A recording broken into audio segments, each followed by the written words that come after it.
السلام عليكم ورحمة الله وبركاته. ازيكم حبايبي؟ عاملين ايه؟ يا رب تكونوا بخير. كل سنة وانتم طيبين. النهاردة اول يوم العيد. بإذن الله احنا عندنا فرح بإذن الله بكرة، وهنجهز لأكل الفرح، وبإذن الله الطريقة تعجبكم وتاخدوا منها أفكار.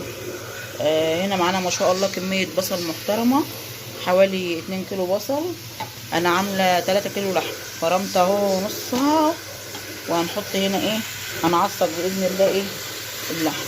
طبعا احنا كلنا شطار وعارفين اللحمه بتتعصج ازاي، وكل واحد له طريقه. خلاص اهو احنا يا حبايبي ادينا الايه البصل تشويحه. هنحط اللحمه دول ما شاء الله 3 كيلو لحمه.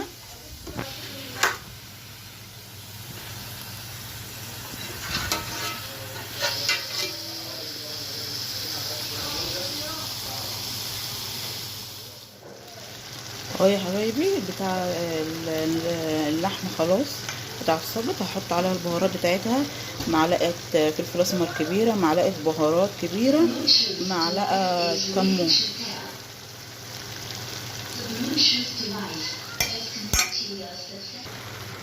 حطينا التوابل كلها، هنقلبها ما شاء الله اهي. حطينا التوابل كلها ان شاء الله. اللحمه كده جاهزه معانا باذن الله لاي حشو احنا باذن الله هتعملها. تابعونا ان شاء الله تاخدوا افكار مننا. من هنا يا حبايبي ايه هنعمل بقيه ان شاء الله اكل الفرح باذن الله. دول معانا 10 فرخات، هنغسلهم كويس ونقطعهم، وان شاء الله نجهز لهم تتبيله زي الفل كده باذن الله ايه تعجبكم باذن الله، تاخدوا منها افكار زي ما قلت لكم وتجربوها. يا حبايبي انا غسلت الفراخ ونقعتها في محلول النقع، ميه وليمون وملح وسكر. تنقعوها ساعه بعد الغسيل. وهنعمل التتبيله بتاعتها اهي، طماطم وبصل. انا طبعا عشان ما شاء الله هم 10 فرخات، فمكتره ايه التتبيله او مكتره الحاجات. التوابل هتبقى عباره عن ايه، بصل وثوم، البهارات كبيبه صيني، حبهان، قرنفل، كل ده مطحون يا بنات، فلفل اسمر، بابريكا، فلفل اسود، كمون، جوز الطيب. اهو نحط ملح، وهنحط نص كوبايه خل، نص كوبايه خل.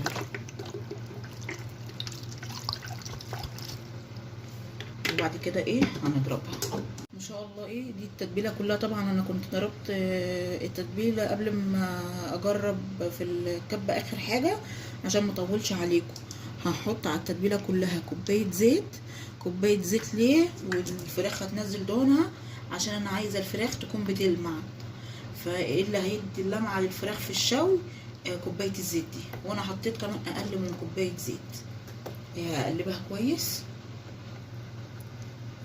اهو. الفراخ طبعا ما شاء الله عشان 10 فرخات، فايه عاملاهم على طبقين. انا دلوقتي امتى؟ انا دلوقتي حوالي الساعه 2 او قبل الفرح، يعني قبلها الصبح، قبلها من بالليل. ودي ان شاء الله هسويها الصبح، علشان بعملها من دلوقتي علشان الفراخ تشرب من التتبيله كويس ان شاء الله. يا بنات التتبيله دي ما عليهاش اختلاف، وتحدي تحدي تحدي مع احسن شيف ان شاء الله. اهي نعملها كده كويس علشان خاطر التتبيله تدخل جوه الفراخ. انا عايزه التتبيله الفراخ كلها تشربها كويس جدا، عشان ناخد طعم بتاع الافراح والشيفات اللي بيعملوه يا بنات. ان شاء الله ان شاء الله هتعجبكم. جربوها بنفس طريقتي باذن الله مش هتندموا. بعد يا حبايبي ايه احنا خلاص تبلنا الفراخ وبيتناها في التتبيله. هرصها في الصاج.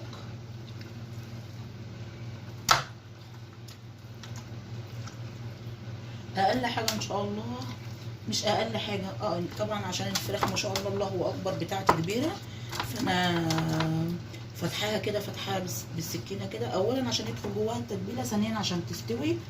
انا هسيبها وقت مش اقل من ساعتين في الفرن ان شاء الله.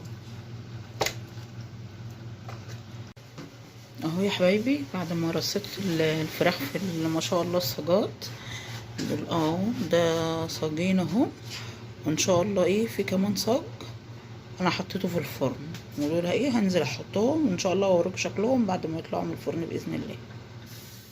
ده يا حبايبي صاج ايه ما شاء الله، مقاسه كبير يعني اهو. ايه عملت فيه زبده من تحت، فردت فيه زبده كده من تحت. وهنعمل ايه الجلاش اهو، ده ورقتين هنعمله عامل ايه كده اهو. الورقه المقطوعه ايه مفيهاش اي مشكله كده اهو. هفرد كل ورقتين قصاد بعض عشان ميبقاش طبقه خفيفه وطبقه ايه تقيل كده. ايه كده يا بنات اهو، عشان اللي عنده صاج كبير وعايز ايه وعايز يعمل فيه بدل ما يعمل في صواني يعرف ياخد ايه افكار بالطريقه دي كده اهو. بفرد كده اهو.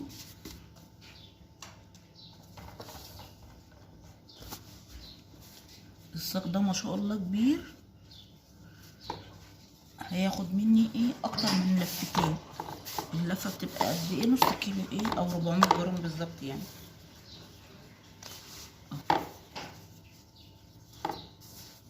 فردنا اللفه كامله يا حبايبي اهو. انا ما حطيتش بين كل طبقه وطبقه ايه اي سمنه ولا اي زبده خالص، هي دي زبده بقري يا حبايبي عشان كده صفرة. دي انا بعد ما فردت لفه كامله ايه دهنت ايه بالزبده كده. ودي ايه تاني لفه معانا اهي برضو ايه هفرد نصها، لان الصاج ما شاء الله الله اكبر ايه الكاميرا مش جايبه مقاسه بالظبط، بس هو ما شاء الله صاج كبير. فهفرد كده ايه نص اللفه التانية عشان تبقوا مركزين معايا يا حبايبي، وبعد كده احط اللحم. خلاص يا حبايبي فردنا النص ايه اللفه التانية، وهنحط ايه اللحمه. انا طبعا ما شاء الله ايه عامله 4 صاجات، هصور بس معاكم صاج عشان الفيديو ما يطولش عليكم ايه، وعشان تشوفوا بقيه الايه الحاجات اللي ان شاء الله احنا عاملينها. هنفرد اللحمه ايه كويس كده. فردنا يا حبايبي ايه اللحمه اهو، وهنبتدي نحط ايه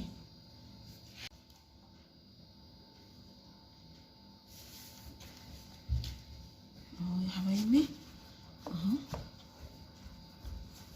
نتني الورقه ايه لو هو كده لتحت كده زي ما انتوا ايه شايفين بالطريقه دي كده. واي ورقه مقطوعه مني ولا حاجه ما فيهاش ايه مشكله، هنحطها ايه برضه.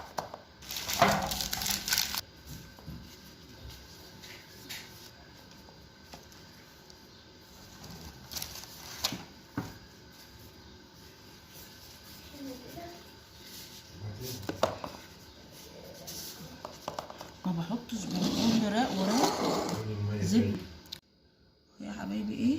فردت ايه كام طبقه كده، وبرده ايه بزبده بسيطه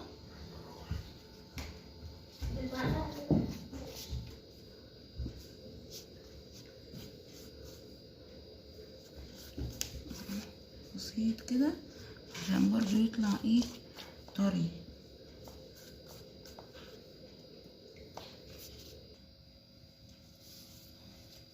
اهو. هنبتدي بقى نساوي ايه الطبقات اللي فوق دي علشان يبقى معانا واحنا بنقطع ايه الدنيا ان شاء الله ايه سهله ومظبوط كده بالتساوي كده، واحده هنا قصاد واحده.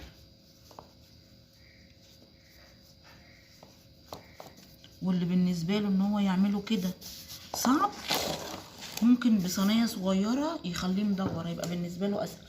انه اللي هو مش هيعرف يتني التانية اللي انا ايه كده بتنيها من الجنب كده عشان تبقى ايه سهله بالنسبه لي او مظبوطه.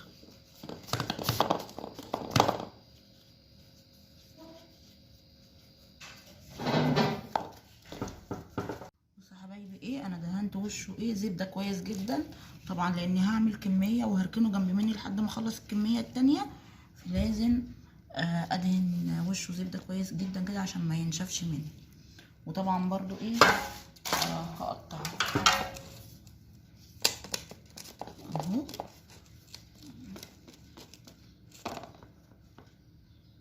يا حبايبي هنسقي الجلاش لبن وبيض ومعلقه بيكنج باودر. هنسقيه بسم الله الرحمن الرحيم.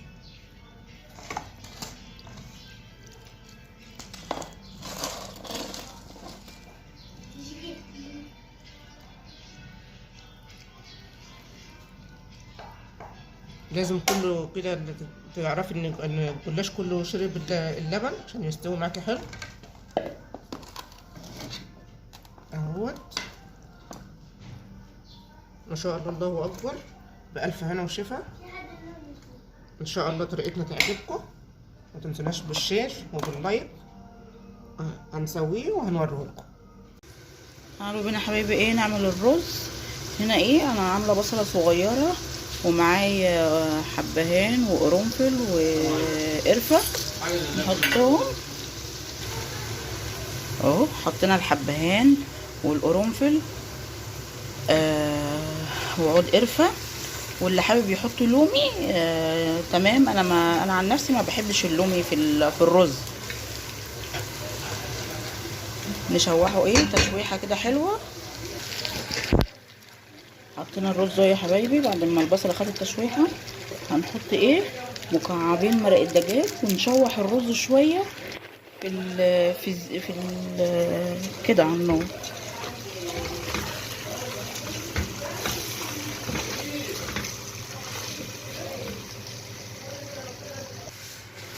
خلاص حبايبي هنا انا زودت الرز اهو.